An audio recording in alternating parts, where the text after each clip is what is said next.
Hello and welcome to Turning Point Tactics. On this episode, I'm going to be talking about the World Championships of Warhammer. I appreciate I'm a little bit behind the drag curve, but I've been away and I'm now back. And clearly, when I do a Metawatch, I like to talk about what's most important to the meta. I'm going to do a UK-specific focus Metawatch, catching up on the last few weeks in a different episode. But what I think is really important, what most people would want to hear, is a focused look at the World Championships, because I think it's going to be really interesting for us to be able to see what the top players from around the globe brought, and how all those metas and they came together interacted, and who did well and who came out on top. So we'll have a look at the World Championship Warhammer, then we'll look at the wider meta win rates and placing rates with stats, and then for any subscribers that are watching at the end, I'll give a quick tactical tip to hopefully make you better at your game in an easy way, and then I'll do a Patreon priority question to round out the show. So with all that said, let's get stuck into it. Hello and welcome to Turning Point Tactics, the competitive Killteam 40k YouTube channel focused on giving you the strategies and tactics to seize initiative every turning point. I'm your host Ryan, and I'm here to help give you the tips and tricks to elevate every part of your Killteam experience. So no matter if you're a casual or a competitive player, there should be something here for you. If you're interested in supporting the channel, there's a few ways you can go about doing so. You can join the Patreon, where you get access to members only Discord, Patreon priority questions, early access to content, exclusive content, and tournament awards. Or if you find yourself buying Killteam goodies or hobby supplies, you can use one of our affiliate links in the description below, or discount codes with Crossfire Games and GG Prints. We're always keen to hear your thoughts and feedback, so don't leave that comment box empty. Let us know what you think. Once again, thanks for your support, and with all that said, let's get into it. Okay, so for those of you who don't know, there was the World Championships of Warhammer back in the beginning of November. I appreciate I'm a few weeks out. I missed this event because I was on holiday and therefore couldn't attend, but there were plenty of people I know who did attend who said they had a fantastic time. I'm not going to get into the nuance of how the event was run or anything like that. I know there's various discussions to be had upon that, but as I said, I wasn't in attendance there. I'm not going to get into it. But what I do want to do is talk about some of the teams that were performing there and how well they performed. So prior to the event starting, I did a tier list with Bart and Dan, two of the top UK players in my opinion, and we sort of went through what we thought was going to be a likely teams to perform well, and we weren't too far off. I think I think we potentially to sort of spoil this, but potentially underestimated Mandrakes a little bit. But we both did say that we thought, so all three of us did say that we thought that they were a team that potentially had good strength.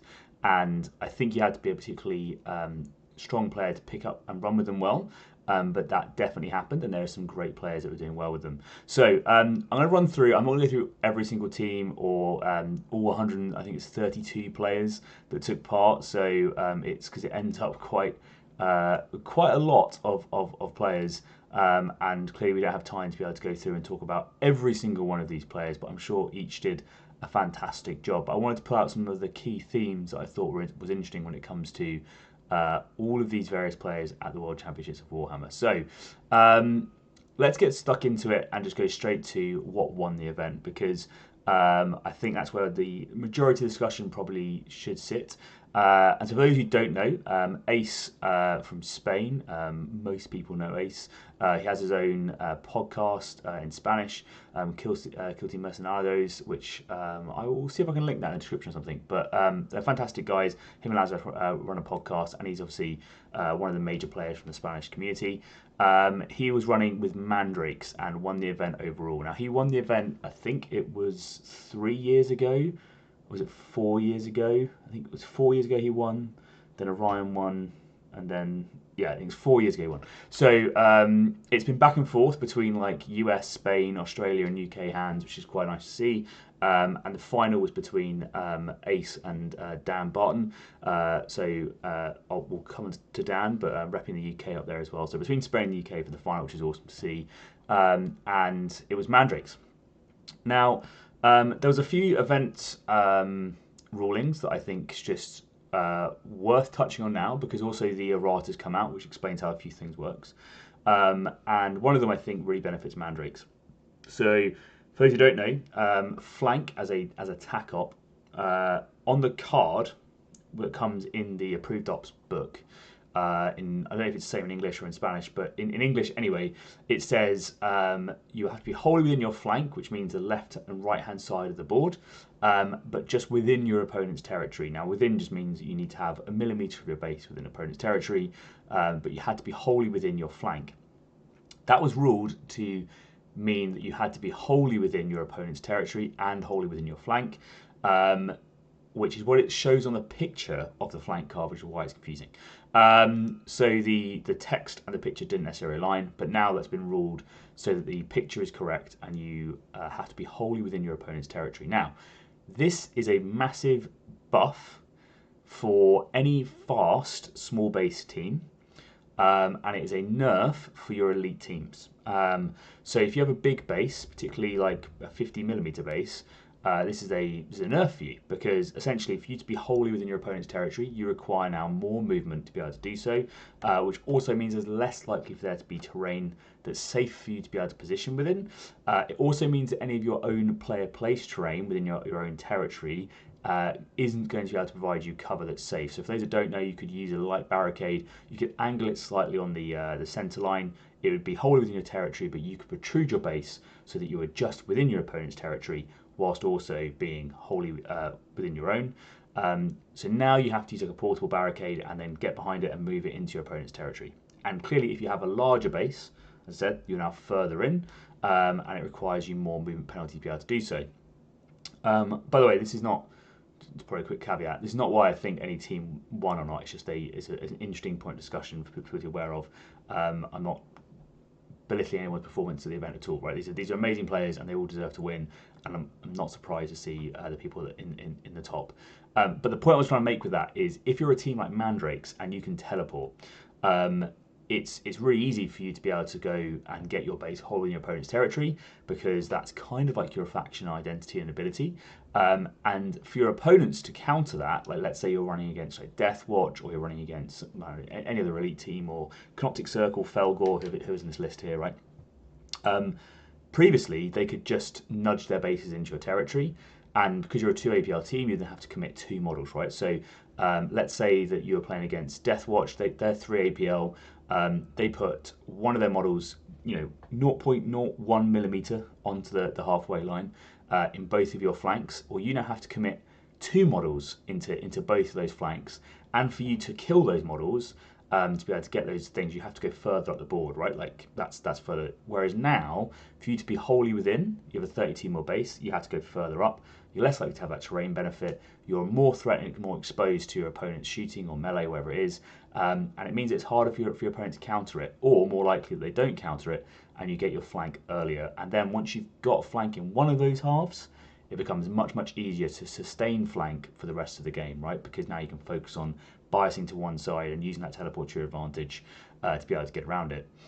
So I said back at WTC when I got humbled is the best way of describing it, but spanked is probably a better way of describing it, by a really good Polish player, Amadeus. So he, I think, showed me the potential within Mandrakes. And it definitely put me onto I think this is a team that can do really well. And I think potentially it's the same for the Spanish, because quite a few top players started running Mandrakes and doing really well with them.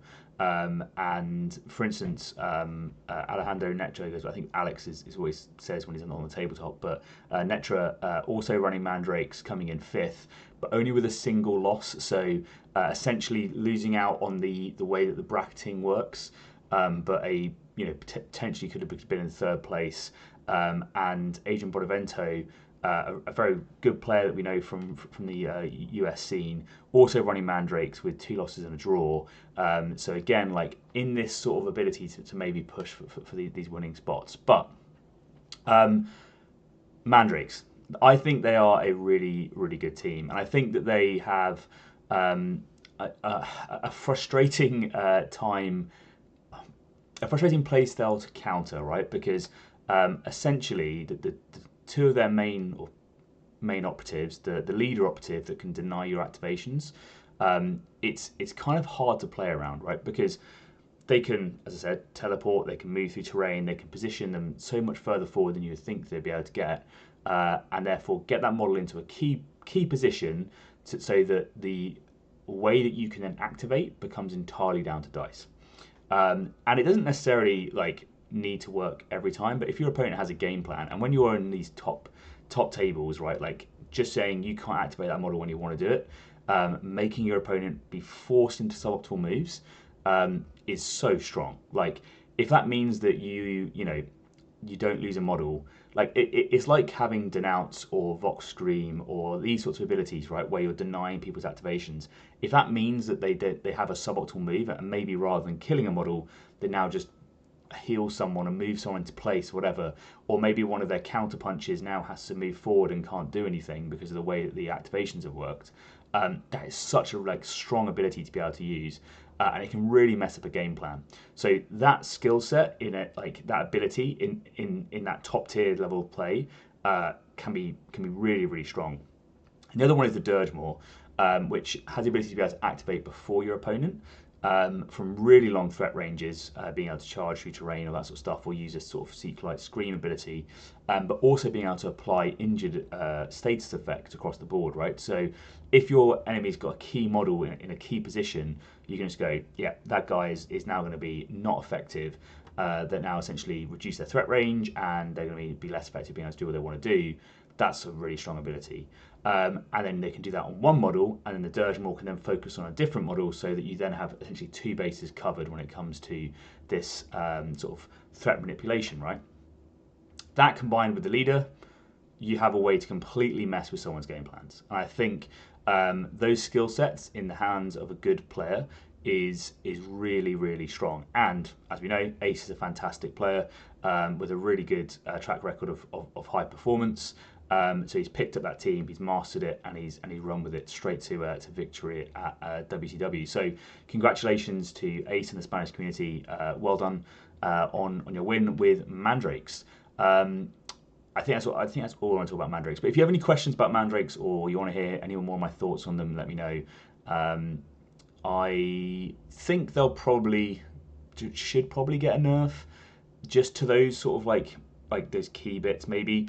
But they're a tricky team, right? Because if you're new to the game and you like the Jakari lore or whatever, and you want to play Mandrakes, they're not an easy team to play. And it's only when you see them being played at sort of these top tables you can really see that those abilities be exploited in those methods, right? So, but I guess their win rate is slightly too high. But we'll comment on that in a bit. Next up in second place is Canoptic Circle, piloted by Dan Barton. So again, not a surprising name to see in the top sort of top circles, and not a surprising team to see. So going into this, most people I think thought Canoptic Circle were the team to beat, and Dan had a pretty good streak, only losing by 3 VP to Ace 15-12 in that final game. So Canoptic Circle are doing exceptionally well. Dan is as I said, an exceptionally good pilot. And this is definitely a team that I think needs a nerf. When we look at the stats later on, they're doing a little bit too well. And I think when you see them being played at the top tier level, that they are going to be impacted by that. Now, interestingly, the errata has come out, which I believe has gone against the way in which a lot of the stuff was played at WCW. So the expendable operatives now don't count for your Envoy, they don't count for any of your sort of side attack or anything like that, which I think was the case, but I think you could use them for Envoy. And that just means that you're a bit more restricted in your attack op choice for the team. So you're forced maybe into like a retrieval gameplay or something like this. Now, with the changes to retrieval as well, this probably means that the way that the uninteractive way that this team could play the mission has been removed. But I still think the team's going to be pretty strong. So for those who don't know, essentially you could use your warriors just to move up, take objectives, interact with stuff, or use your nodes to be able to do the same thing. And you didn't have to commit anything forwards, right? And if your opponent killed one of those things, it was expendable, it didn't die, maybe it got reanimated, maybe it came back at the start of your next turning point, or whatever, it didn't really matter. But you weren't getting anything from it, and you were exposing your models to do so, and potentially taking damage at the same time. So it became this sort of like, you're committing resources to stop your opponent from winning, but they're committing nothing back, and then essentially they then get to hit you for free. And once you've mastered that sort of trading game where you're trading nothing for something, then you're in a really strong position with Canoptic Circle. So again, not an easy team to play, but I think a very strong team. Now, that side of the gameplay has been reduced by some of the errata that have come out, which is good to see. But I still think they're going to be very strong. I still think they're going to be performing pretty well. So a team to watch. We'll see how GW responds to sort of like seeing these teams all in the top meta. But I imagine I can imagine this team will get a nerf, in my opinion, based on their like track record and performance. We're talking stats in a bit. But congratulations, Dan, on coming second with a great performance with Canoptic Circle. Next in third place is Landon, which I've met Landon. He's from the Florida team. He's a really nice dude. I met him at the last World Championships, which is amazingly a year ago, which blows my mind how quickly time flies. And he was running Felgor Ravagers, which I'm pretty sure wasn't the team he was running last time, but maybe I'm wrong on that one. But doing exceptionally well with Felgor. Now, again, Felgor is a team that I think is really, really strong. I talked a lot about the fact that you can play kind of like mortal wound damage, hug your opponent and score flank as a generic kind of gameplay. I think people, as soon as you figure out that you have more actions outside of charge and fight, this team suddenly picks up a lot of strength. And all of their abilities are like really impactful. So all their ploys, all that sort of stuff, they can all do stuff. Their threat range is massive. You can do the strat phase dash followed by a +1 inch move charge. Like that kind of thing is huge to be able to get these out there. GA2 if you want to be able to, and all that sort of stuff. So there's so many little tricks that can happen. So they're a very hard team to play against and to sort of plan how you fight against them based on they always sort of seem to have an answer to something. So they're really good in that respect. And Landon has done really well, as you can see, taking only 2 losses over the course of the whole event, and doing really, really well with Felgor. I personally, again, think that this team is a little on the strong side. I think, so interesting, if you go into the stats and you look at like their win percentage versus elites, it's like 40%, but against the rest of the field, everything but elites, it's like over 60-something%. So they're kind of like a polarizing team, right? And if you are a good player and you can figure out that elite matchup with Felgor, that's the only thing that's holding that team back realistically. So if you can figure that one out and you can go, yep, I now know how to beat elites, which I think a lot of the good Felgor players have figured out and do know how to do. If you can figure out that matchup, then into the rest of the field, you have a very, very favourable matchup, and against elites you have a matchup that you have solved yourself, right? So I personally think that the frenzy mechanic is the issue with this team, because of the way it works. Like you could run forwards, and I don't know how it was ruled at WTW. I believe it was ruled that your frenzied operatives count for flank control, I believe. So as if they were 2 APL. So you would move into your opponent's territory, you would do some mortal wound damage, maybe they kill you, maybe they don't, you score flank, eventually you get frenzied, you're still scoring flank. So like you have to be killed twice to be able to actually remove that threat from scoring, which is a lot of commitment to be able to get these guys out. But based on the fact that they're still 10 wounds, they have auto-retain saves, all sorts of stuff. So they are way, way, way more durable than people think they are. And they actually have some methods to put out quite a lot of damage. That combined with chip damage, so if you are a big tanky elite, they can chip you down with mortal wounds, they can put you into a break point that then works for them, and then fight you in melee. I think the reason why a lot of people struggle with Felgor is they generally play into them, like into elites, my best weapon is the melee weapon, and it's not really how it works. You don't want to die in your own activation ever, basically. If that's something you can avoid, then you're onto a winner. So so long as you're just doing damage in your activation and then dying in your opponent's activations, suddenly it becomes a horrible trading game, because they need a crit to be able to kill you in one in melee. So if you don't have access to lethal 5 or something like this, then you're just like punching through damage and then returning damage as you go. And with only 5 or 6 operatives against a 10 operative team, if each one of them is trading 10 plus damage to you, then you're out of operatives too fast. Yeah, congratulations, Landon, for coming third with Felgor Ravages and repping Florida, which I'm sure the Florida guys are going to be pretty proud of that, and pushing Spain. Sorry, it's pushing the US into the top three. So Spain, UK, and US in top three. Awesome to see. So Dylan Gill from India running Felgor Ravages. Again, I don't have any more to say on Felgor Ravages, but except that congratulations to Dylan for piloting Felgor to fourth place. Well done on doing that. Then Mandrakes again with Alejandro. So Netra again, really good player. I think he's, in my opinion, one of Spain's top players. That's they've got a lot of very good players. So that's it's hard to say who's the best, right? But like I would say he's probably like top three maybe from those that I've played. But now there's probably a bunch of Spanish players that annoyed at me for not including them in the top three. It's your fault for having too many good players. There you go. But anyway, Mandrakes. I talked a lot about Mandrakes. Only getting a single loss, and as I said, via the bracket stage, ending up in fifth place is a awesome performance from Alejandro. In sixth place is Adrian Bonavento from the US, also with Mandrakes. I said a really strong performance. I've sadly no more really to say about Mandrakes. In seventh place is Canoptic Circle with Ruben from Spain. Congratulations again. No more fill-ins from me.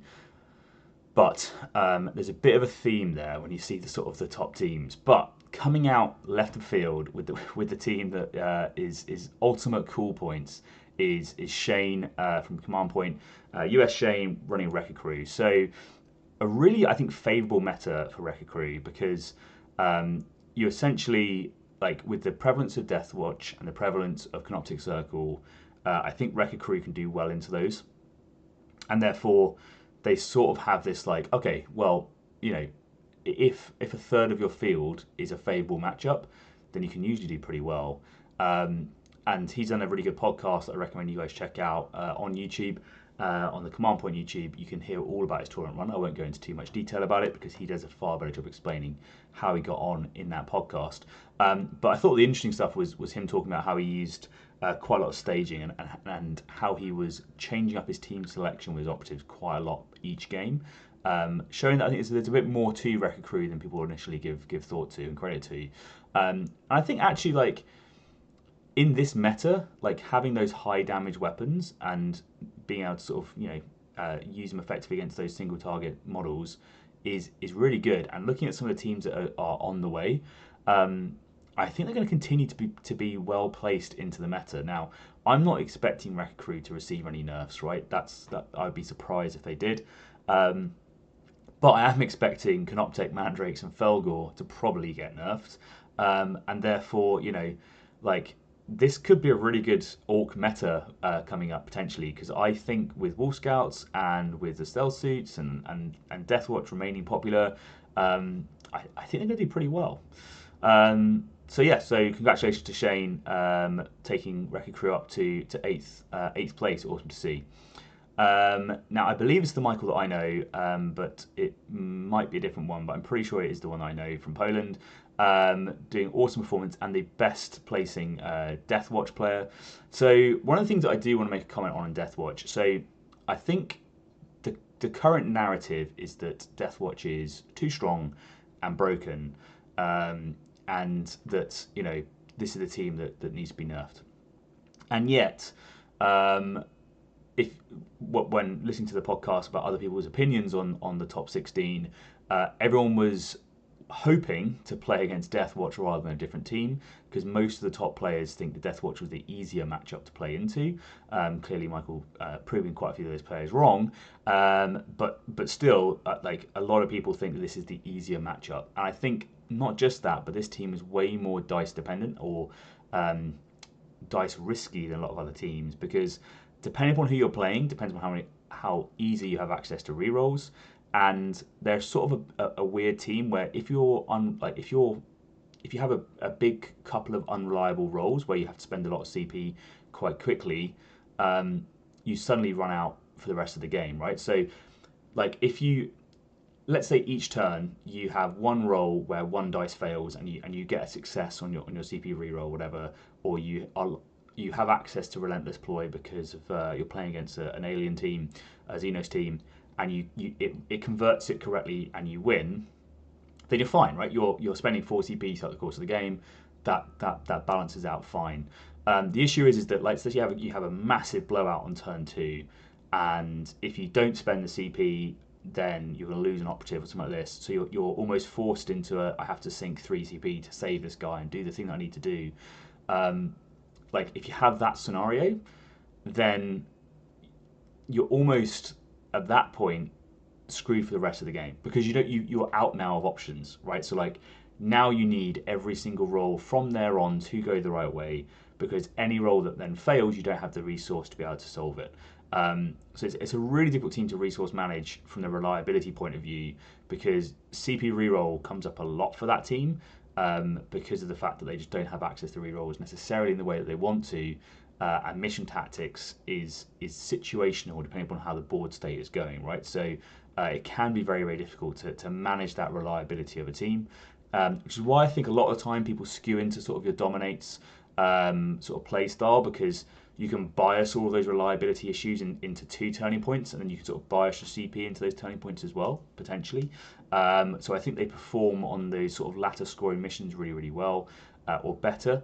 But when they're on those, you have to go out early and you're being out activated or whatever, and you can't necessarily do dominate in the easy way. Teams start to struggle. But my point being, sorry, that was a long ramble about Deathwatch. Point being is that they're really popular, and I think we are at risk in the Killteam community of mistaking popularity for strength. And I think, people think that just because a team is popular, they should be nerfed, as in, well, because 1/3 of the meta is taking this team, therefore they must be busted or must be too good, and therefore they should be nerfed. And I don't actually know if it's true with Deathwatch. So Deathwatch, you can look through the list if you want. You can do a bit of the analysis, but they're one of the teams where they crop up pretty much throughout, like, all of the listing, if that makes sense. And I don't want to. I'm not. I don't want to comment on any of these players at the bottom or in the middle, whatever. But my point I was going to say is that, like, I feel like player skill determined where these players with Deathwatch ended up, if that makes sense, and probably a bit of luck. There's an element to that as well, for sure. But throughout all of these like areas, I see Deathwatch repeatedly coming up, but where I don't see Deathwatch is in the top 8. So there was a lot of Deathwatch players, and the Deathwatch players, like, distribution was across all of the sort of the placings. So it kind of makes me feel that maybe they're not too strong. Is my opinion, and actually maybe Deathwatch are fine. Now, obviously, I'm biased. I'm a Deathwatch player, sure, but I think maybe that might be the case. Clearly, I have no idea where I would have performed in this. Probably, I'd have been lucky to get to top 16, because some of these players are really, really strong. But Michael clearly managed to do pretty well with them. But I feel that's probably because of the strength of the player, not the strength of the team. Sorry, that makes it sound really bitchy about all the other players above. That's clearly not true. All of these players are known to me for being good players. So please do not think that's the sort of saying. I'm just saying that I think that this is not like because Deathwatch is too strong. I think Deathwatch are probably fine. They're a good team, but they're not like a broken team. Hopefully that all made sense before I started rambling. So Deathwatch in 9th. In 10th, Felger Ravagers pop up again. And then we're into Deathwatch again, Blades of Cain, Phobos, Harnkin, Nemesis Claw, and Canoptek rounding out the top 16. And then, interestingly, the teams that got bumped, the players that didn't quite make top 16, so they got bracketed out, suddenly pop up. And the interesting bit about that is then you see even more Canoptek Circle who didn't quite make it out of their individual pods. a couple more Deathwatch players, and Blades of Cain. I'm not going to go down the rest of the list, but there is a clear trend trends in this, in my opinion, which is Canoptic Circle are really strong, Mandrakes are really strong, Felgor are really strong, and Wrecker Crew are a Chad pick, and Deathwatch maybe didn't do as well as people thought they would have done, but did okay. That, I think, is broadly what I want to cover off when it comes to World Championships of Warhammer. I'm not too sure I want to focus on any other bits. There's loads of videos that are online talking about various different aspects of it. I don't want to get into too much specifics because I wasn't there as a player, but I wanted to talk about what I think what it means for the meta. So for me, as a player, going into it, I think not many people would have prepared against Mandrakes. I think pretty much everyone would have prepared against Deathwatch and Canoptic Circle. I think, again, Felgor potentially a bit more of a niche pick. So in my opinion, I think if you're going to a tournament in the next few months, you've probably done your homework into Canoptech, and you've probably done your homework into Deathwatch. I would suggest doing some homework into your Felgor Ravagers and your Mandrakes, because I think they're going to be pretty strong, and I think it's a good time to be a Wrecker player. Maybe talk to Shane Smith from Command Point and see if he can give you any tips into his Felgor matchup, because I think that was a difficult matchup that he managed to crack over the course of the tournament. So that's the focus on World Championships of Warhammer. So what do you guys think about that? Did you guys watch the games? Did you track along? Were you happy to see this sort of distribution of teams? Is it what you were expecting? Because for me, this is broadly what I was expecting to see. There was more Mandrake players than I thought there'd be, but I'm not surprised to see them at the top, particularly looking at the names. And I'm not too surprised to see where the rest of the teams end up. I actually thought Blades of Cain would do a little bit better, but they did okay, but not like as good as I potentially thought they would do. And I am, I'm a little surprised to see, I guess, not quite as much variety in the top 16 as we would have hoped, but maybe that's just the way it was on the day. Okay, that was World Championships of Warhammer. So next, I'm going to do the next bit where I talk about the wider meta win rates. So for those who don't know, we're now into a new quarter. So essentially, the way that Smiles, Eyes and Gunfire collects the data, you can filter via quarters, but essentially this is since the last data slate has come out, and it shows that there has been 2,006 games over 61 events. This will be continually growing, and this is from the last data was collected on the 17th.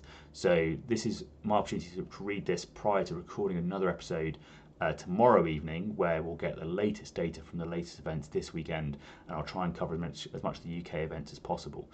So we'll get to see how that changes, right? But the first thing I'll say is 2,000 games is quite a small data set, right? So we shouldn't get too worried when you see particularly small data sets, like for instance Brew Brothers is only 98 games, which is it's quite a lot. Sanctify's 37 games, so you can draw a bit of analysis from it, but don't get like into this definitely means that this team is broken. As time goes on, we'll see how those games balance out. But what I did want to do is look at win rates and talk about what the current strongest teams are in the game, and what you should probably be preparing for if you're going to go into a tournament anytime soon.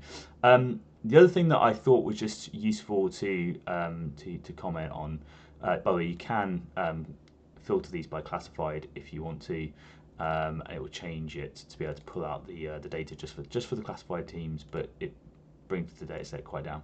One of the things that I think is interesting though is if you look at the number of games. So Canoptech obviously are very popular, large data set. Deathwatch clearly the most popular team by a country mile, and there's various reasons for that, right? Like they're Space Marines, they're elites, they're the original OG kill team. There are only 5 models to paint. Space Marine 2 is out, people are playing that, and that's going to put the fan lore in your minds who want to play it. There's a whole bunch of reasons why this is the most popular team, but not surprising. But you can also see that like Raveners remain popular, Goremongers quite popular, and Rattling's picking up in popularity as well. But one of the things that is interesting is generically you see that like the teams at the bottom of the meta usually have significantly less games than those at the top of the meta. So it does feel like generically, and maybe that's just me, the way I view the data, and we'll see if that's a trend that continues.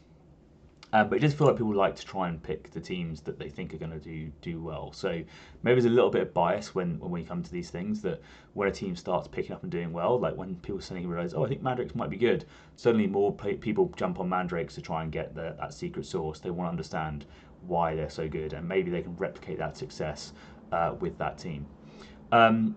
But interestingly, if we look at the sort of the top teams right now as it stands since the last data slate, so Brew Brothers rocking a 61% win rate. Again, quite a small data set, but doing pretty well so far. A bit more concerning is Canoptech, also on a 61% win rate, because they have a much larger data set than Brew Brothers. So clearly a more reliable sort of trend. And the other thing that's probably worth looking at is when you go to placings, is you can look to see who's done well on a rates, and actually Brew Brothers are placing really well, and Canoptech are placing really well as well. So from a balance point of view, these teams are looking pretty strong. Mandrakes, again, 59% win rate. That's a really strong win rate. I think maybe this team was undervalued, and now suddenly people are looking at it, and the strength is now being seen, right? So potentially slept on team that is now very much the world is alive and awake to, and we're seeing a surge in popularity, which I can imagine will only continue post Worlds. Next up is Sanctifiers. Good win rate, 55%, which post nerfs I'm a bit surprised to see. I think most players would have thought, in my opinion, that Sanctifiers were a little bit below that, but only a very small data set. So maybe when time moves on, we'll see a bit more. But I think Sanctifiers now have become a much harder team to play, much more unforgiving than they were originally, and therefore potentially it's the diehard, the people that were Sanctified to the core are sticking with, and people who are less committed have moved on to other teams potentially. Next up is Felgor. Again, growing popularity, 55% win rate, doing pretty well. So these are sort of the top 5 teams as it stands, and I think that's a pretty good sort of indication for what you should probably be looking at when it comes to your personal prep for tournaments. So I personally believe Felgor and Mandrakes have the ability to catch you out if you're not ready for what they can do. And maybe Brew Brothers aren't popular in your meta, or whatever, but it's worth having a look at their rules, reading through their rules, and just seeing if there's anything there that's standing out. Just of note, we actually have a pretty decent distribution down here of teams sort of doing averagely well. Deathwatch, bang on the 51% win rate. Huge data set, 500 games played, but only winning half their matches. And I guess this is the other thing, that I wanted to say on popular teams, which I think kind of forces a bias potentially.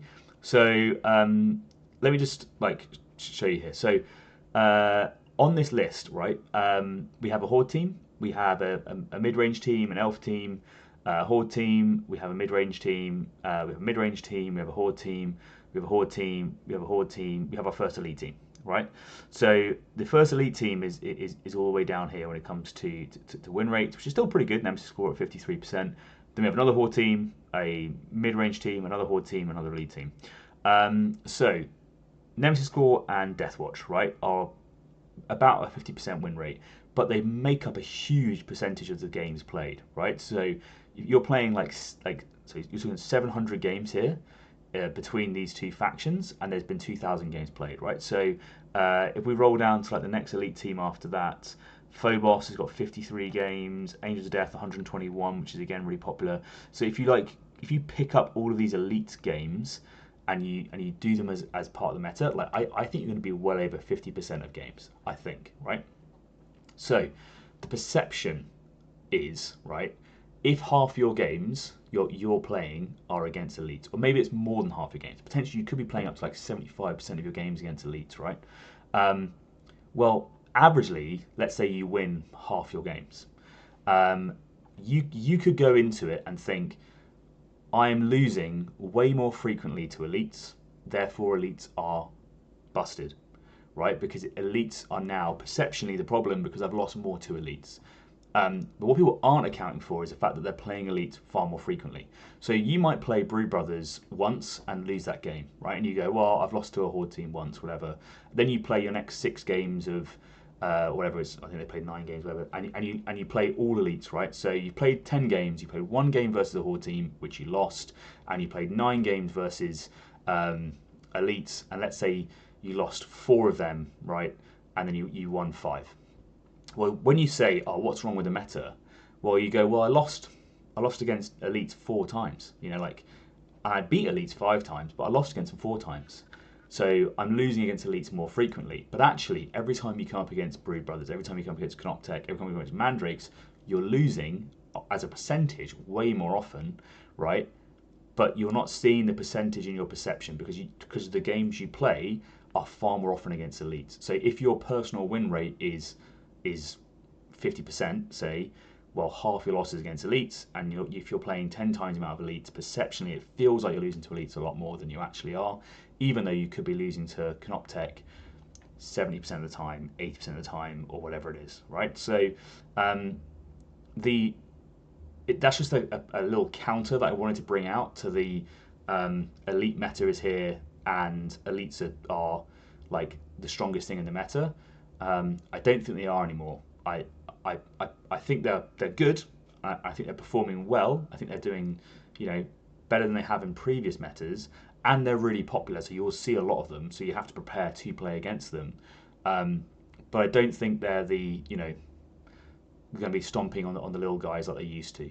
But I think there's like a narrative that's going on in the background, and potentially a perception that we have based on what we see on the tabletop.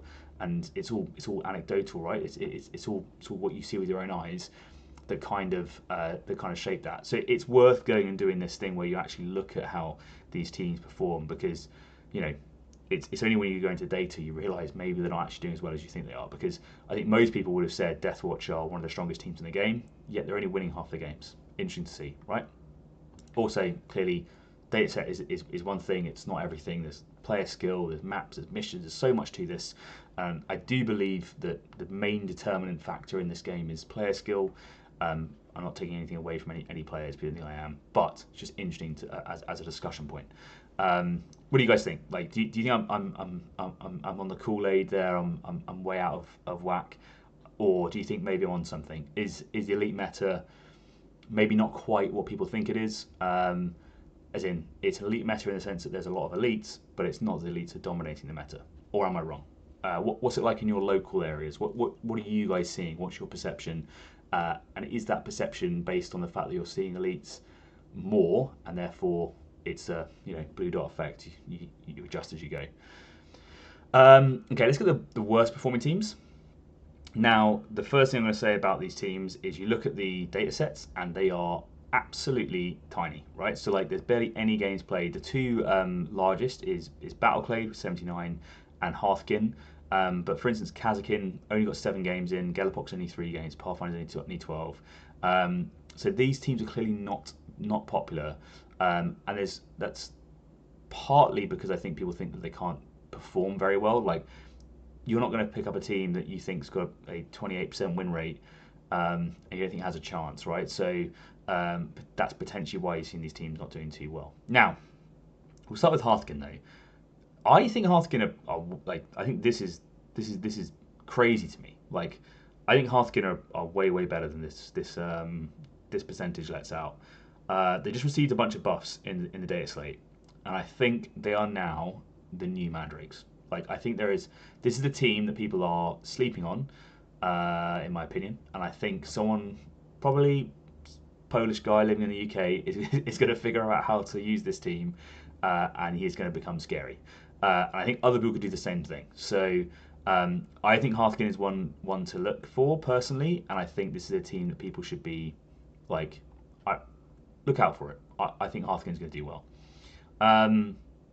Kazakin though, I do not think Kazakin's going to do well. I think they remain in a hole. I don't think the balanced data slate has addressed any of those issues that are fundamental to the team's performance. I think the team like kind of needs a re-imaging, if I'm honest. But what it needs is an ability to deal with the melee teams that are problematic in the meta, and that is Goremongers, that is Felgor, and it needs a way to be able to interact with the range threats that like Elf team provide. So if the Blades of Cain being able to fly and teleport and do else, and Mandrakes being able to kill you from ranges that you can't interact with, you need something around that, right? Because what do you do as a Kazakin team against someone that can charge you from 12 inches away, ignoring terrain, whatever? You don't do anything against that. And then once they're in amongst you, they're now interacting with how you can activate, who you can activate when. When you activate, you're injured. I don't know. Really, really painful. So this team needs a lot of love. I personally think they need damage buff. They need ability to double kill, and the ability to kill those melee teams. They need a little bit more than what they currently have. So hopefully get some love in the next data slate, but we'll see. I'm not expecting a change from this. Maybe a little bit up, but not much. Battleclade. This is a team that I find is unusual that it's so low, like 32%. I would have thought they would be doing better because of the prevalence of elites. But one of the things that I think is often missed off the discussion when it comes to Battleclade is a lot of the reliability. So that they had an ability which essentially in the last edition, last approved up, you plant a beacon, you sit on the beacon, you get rerolls for both your defense and your offense. Really, really good, right?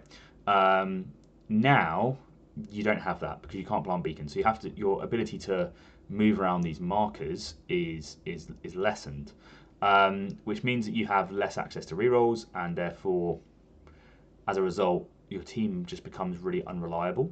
And I think that's like they're like a complicated team that's just not particularly reliable, and they're not particularly fast. They're not particularly durable. Like they're just kind of not doing anything there just yet. So even their equipment, right? It's all at D3. So it's like, oh, maybe this will work. Like, or I just get a 1 and I can't. My game plan goes wrong. So yeah, I don't know. But I think they need some love. And I didn't see them perform too well at the World Championship. So there's that as well. Gellerpox, only 3 games played. Like I don't have much to say about this team. Haven't really seen them be played. I don't know. Sorry, I don't have the experience or data to talk about it. I need to see them on the tabletop. And then Pathfinders, only 12 games played as well. Not popular, down with a 33% win rate. Again, this just feels like a team that just really struggles into those melee teams, those problematic melee teams that they can't interact with. So again, like I don't know, Pathfinders are a harder team to fix in my opinion, because if you give them too much, then they just like become what they were before, and that kind of terrifies me. I think they need I think their marker light system is potentially too difficult. So I like that as a game mechanic, and I think the ability to orbitally apply marker lights is good as well when you're playing on like ITD and that sort of stuff. So I think maybe buffing their equipment is the way that this team needs help. Either that, or do you give them like an extra drone operative or something? I don't know. Like it feels a bit like going up to 13 operatives is probably a bit much. So I don't know.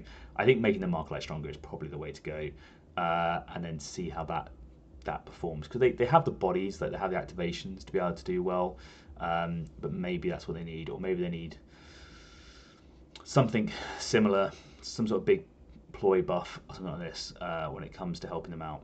That's it. Or potentially, I guess, the easier option would be against those melee teams, is you make it so that the ploy that lets them shoot back when in melee is a little bit easier to use. You just remove some of those restrictions and let the marker lights be easier to be used. But yeah, I'm not going to go through all the teams, but I just wanted to pull out the worst performing and the best performing, so people can kind of see where things are.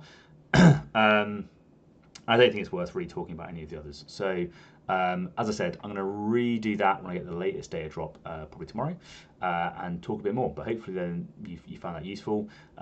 Where's your team performing on the stats? Have you gone to this website, pretentiousplasticops.com? Because Smiles, Eyes and Gunfire has done a fantastic job collating all the data for you. As I said on previous episodes, you can use this data to help inform your practice games, to do a bit of research on what teams do well. You can look at it as an overall ranking, right? You can see these are sort of the top 5 teams that are with a combined placing rate and win rate: Knoptech, Brew Brothers, Mandrakes, Felgor, Nemesis. So if that's the case, are you ready to play against these teams? Are these teams down at the bottom, the Hearthkin, Battleclade, Deathcore, Hyrotech and Hunterclade, are they doing as well as you think they are? You can also reduce it to just the 28 classified teams as well, which shows you a bit more of an interesting selection. And actually it does change up quite a bit at the top here. As I said, use that data. I think it's a fantastic tool that can inform your practice and your tournament work. Okay, finally, I've got the tactical tip, which will be a quick one this episode, but it's a useful one. Which is subscribe benefit. So if you haven't subscribed to the channel, please consider subscribing. It's just a little button click. It helps me out massively. It helps get the channel promoted to more people. It pushes it to you more regularly, all that sort of stuff. You can even get notifications if you click the little bell to get notifications as soon as the next episode drops. So you make sure you don't miss the Killteam content. It really does mean a lot to me, and that's why I do these little tactical tips, to try and remind people to do that little small act, because it really helps.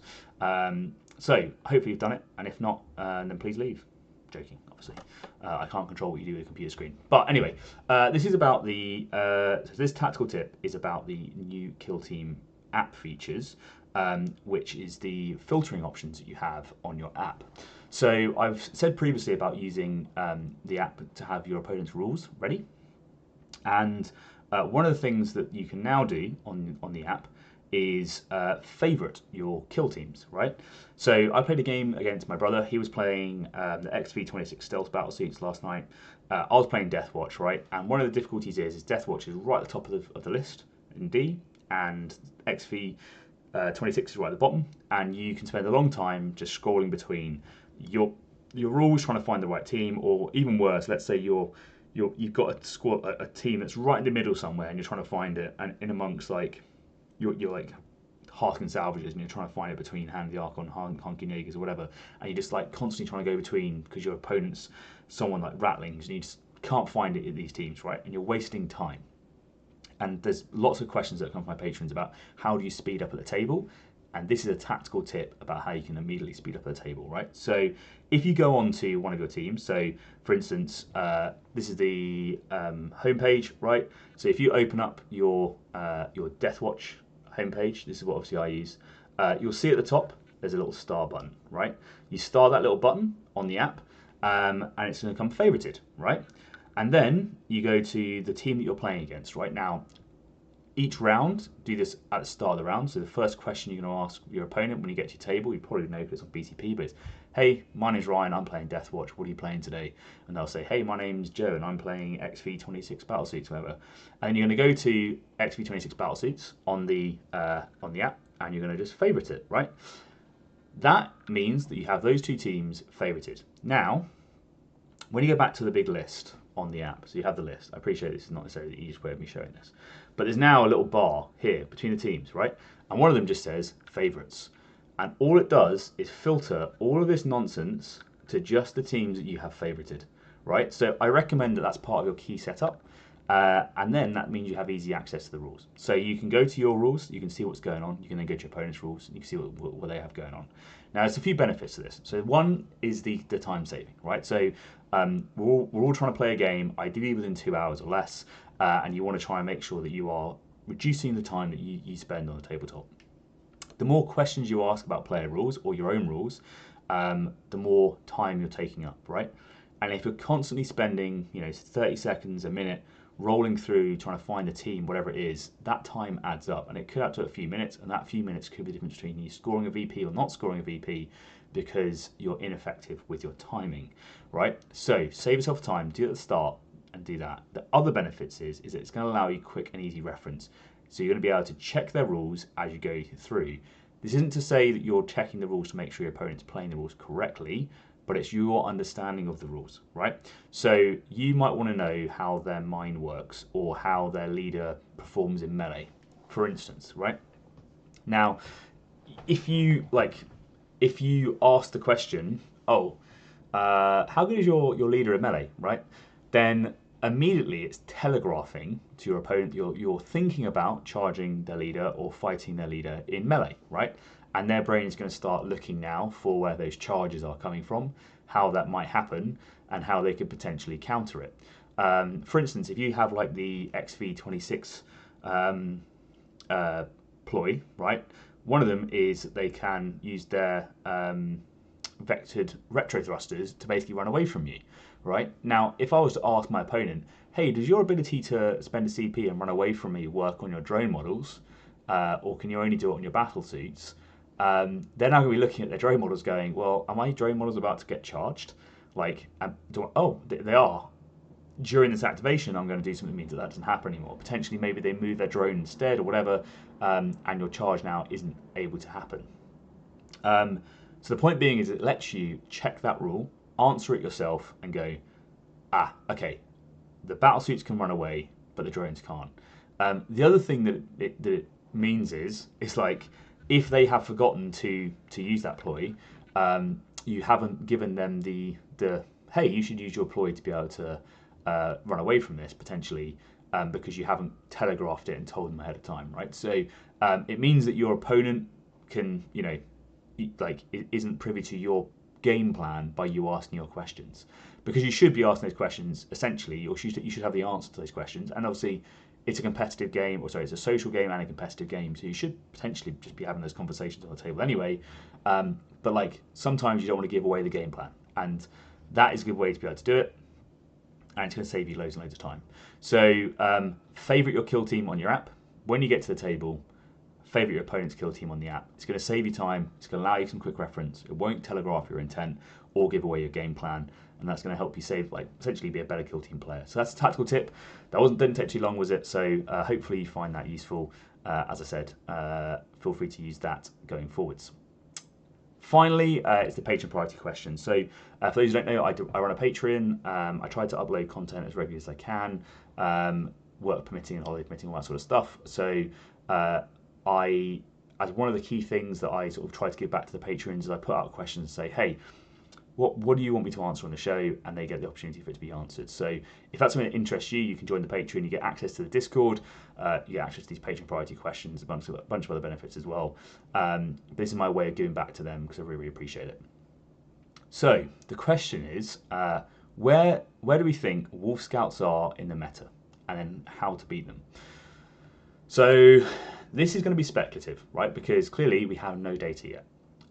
They're about to arrive on tournament scene very, very soon, and all we can really talk about is how we have seen their rules, or theoretically what their rules look like, and therefore, do we think they're going to be good? Do we think they're going to be bad?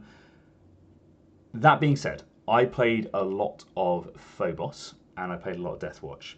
And I think this team does a blend of what those two teams do quite well.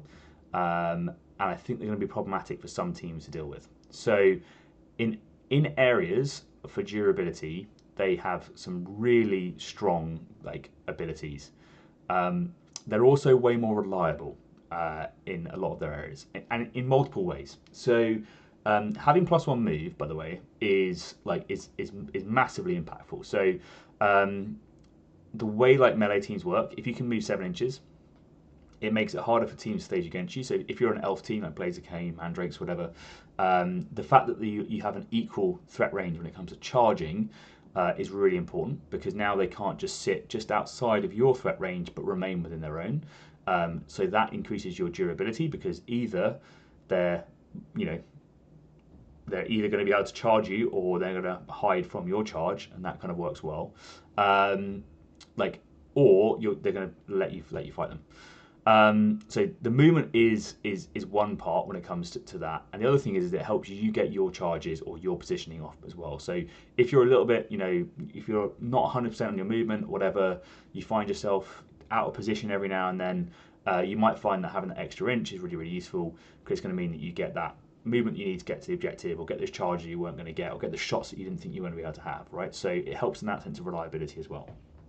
But a lot of their rules are also favourable for reliability. So to me, it sounds like they play faster, they are more reliable, and they do quite a bit of damage output, and they have a lot of tricks.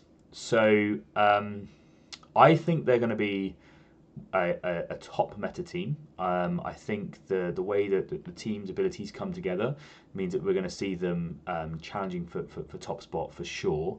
And I think a lot of teams are going to find it very problematic to be able to deal with them. I think melee teams in particular are not going to enjoy playing against them, because being able to reduce people's number of attacks is actually very, very impactful, particularly when your guys are all really good in melee themselves.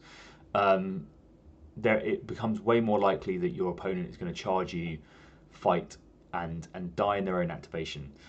Because even if you are so one of the common things that happens is people who are like 9 wounds, they're a leader operative or something, you don't quite get the crit that you need to be able to kill someone. Well, if you're doing D3 plus 1 damage at the end on a fight, then there's a chance that you just kill them with that. Equally, you know, like there's a chance that they're just a scratch, but you roll with 5 or 6 and you do 4 damage and you kill an 8 wound model. Those sorts of abilities are really strong. So combining the -1 attack with the damage on a fight against melee teams in particular is painful. So if you are a melee team, you have to think about that a lot when you fight this team, because if you're going in and just throwing models against them, I think they're going to do really, really well. So I think you should probably skew into shooting if you can. So consider how you're going to be able to do that. My recommendation is, if you're a Deathwatch player, is you look at the sort of shooting options you have, or the double shooting piercing 1 pistols, and you get them to breakpoints that work for them. But the sort of the downside is that if you fail to kill them, they can then double shoot you with a piercing 1 pistol straight back, and their pistol is better than yours. So like it's a tough one. I'm going to wait I said the jury's out for me, but I'm going to wait for the meta to form a little bit more. But I think they're going to be very popular. I think they're going to be very, very strong. And I think between them and Deathwatch, those are going to be the most popular teams in the meta. So you have to be ready to be able to figure out how you're going to deal with them. Standard recommendations for countering elite teams apply. Use your activation advantage. Save your big hitters till the end of turning point 2 into turning point 3, so you get 2 activations of trying to do damage. If you're on smaller bases, use your terrain to your advantage to base block where you can, so that you're forcing that range advantage that they have, the movement advantage, to be reduced. So if you can, make it so you have a 28mm gap, not a 32mm gap. Make it so it's harder for the wolf to be able to get through and grab people, etc., etc. And read their rules, because they're going to be popular, and a lot of people are going to be taking them on. I think you're going to potentially risk getting caught out by them. So that's my initial sort of advice. I'm going to try and get some reps in against them, and I'll try and give you some more detailed advice going forwards. But I think prepare for the wolf meta is my recommendation. That is the end of this week's Metawatch, not this week's Metawatch, the World Championships of Warhammer with Metawatch. I'm going to try and do an episode chatting about the errata and how it affects the meta world according to Ryan. And I'm going to do a sort of UK Metawatch as well, probably tomorrow, focusing on the events that I didn't cover off this week. And then I need to get out my security TACOP video as well. Lots to do. It's been really busy with work and stuff, and I've had jet lag, so hopefully I can get more of it done. We'll see how it goes. Hopefully you guys are enjoying the content, and you've been enjoying Killteam, and you're settling into the winter period, and it's all going well. But let me know what you guys think of the current meta. Do you think Wolf Scouts are going to be a bit problematic? Are people blowing it out of proportion, or are they barking up the wrong tree, or are they spot on the money because they're going to be problematic? Are we sleeping on the new XP26s, or are they really, really good, or are they really, really bad? I think a lot of people are saying that they're really bad. I think maybe they're just not good, which is kind of different, but that might be it. Cool. that will be the end of that. So I'll see you all, hopefully, in an episode very soon. Take it easy, all. That brings us to the end of the episode. Hopefully you found something new or useful while listening, and if you did, throwing us a like would be greatly appreciated. If you want to make sure you don't miss any episodes, make sure you hit that subscribe button and click on the bell so you get notifications as soon as the next one drops. It really is the best way to help a small channel like ours. And if you can't wait and you do want early access, we have a Patreon where you can get exclusive access to all our content ahead of time. As always, we'd love to hear your thoughts and feedback. Just drop a comment below and we'll get right to you. Thank you so much for listening. I'm your host Ryan, this has been Turning Point Tactics, and we'll see you next week.